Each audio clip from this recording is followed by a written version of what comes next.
ناظرین، آئیے آج آپ سے ہم لاہور کے تاریخی شہر کے بارے میں بات کرتے ہیں۔ لاہور کو پنجاب کی کنجی بھی کہا جاتا ہے اور اس کے ساتھ ساتھ لاہور کو باغوں کا شہر بھی کہا جاتا ہے۔ ناظرین، مغل شہنشاہ بابر 1524 عیسوی میں لاہور پہنچا۔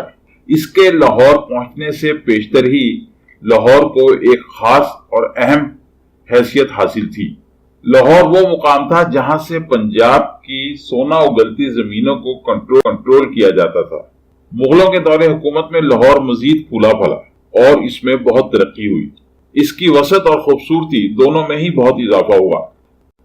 لاہور کی شان میں مزید اضافہ کرنے والے اور اسے ایک نئے لاہور کا درجہ دینے والے دو مغل بادشاہ تھے، ایک تو شہنشاہ اکبر اور دوسرے شہنشاہ شاہجہان۔ ناظرین، شہنشاہ اکبر نے ہندوستان پر ایک لمبے عرصے تک حکومت کی۔ اس کا دور حکومت 1556 عیسوی سے لے کر 1605 عیسوی تک محیط ہے۔ اکبر نے شہر کی دیواروں کی تعمیر کروائی اور اس کے ساتھ ساتھ اس نے قلعے کی دیواروں میں مستی گیٹ نصب کروایا۔ اس طرح قلعے کی مشرقی جانب کی حفاظت بخوبی طور پر ممکن ہو سکی۔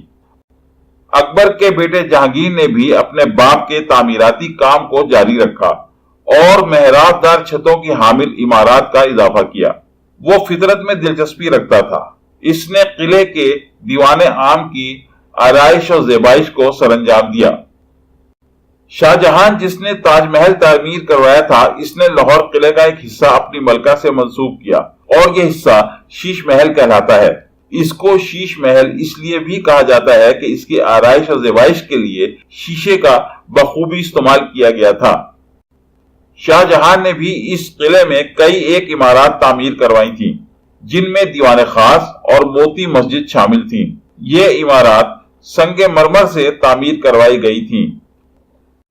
مغل حکمرانی کے آخری دور میں اورنگزیب نے بھی اس قلعے میں مزید عمارات کا اضافہ کیا تھا، جس میں عالمگیر گیٹ بھی شامل ہے۔ اس کے علاوہ اس نے قلعے کی چار دیواری سے باہر واقع مشہور زمانہ بادشاہی مسجد بھی تعمیر کروائی تھی۔ مغل حکمرانی کے خاتمے کے بعد لاہور پر سکھوں کی حکومت قائم ہوئی۔ سکھوں نے بھی اس شاندار قلعے کی تعمیر میں اپنا حصہ شامل کیا۔ اب یہ قلعہ اپنی خوبصورت ترین عمارات سمیت مستقبل کی نسلوں کے لیے محفوظ کر لیا گیا ہے۔ Please subscribe to our channel and don't forget to hit the bell button. In this case, you will get the latest information about our new videos. Thank you very much.